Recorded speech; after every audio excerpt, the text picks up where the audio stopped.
Ito guys, may nakita naman tayo guys, tabulod. Tingnan nyo guys, laki. Ano? Lalim to guys.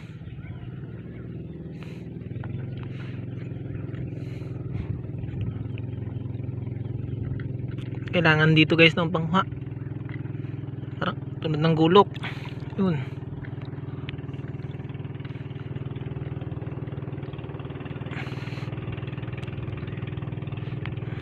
Tigas.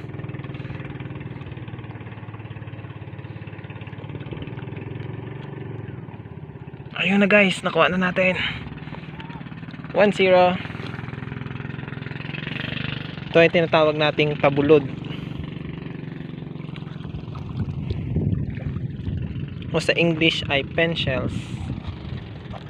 Pwede rin tawaging balok.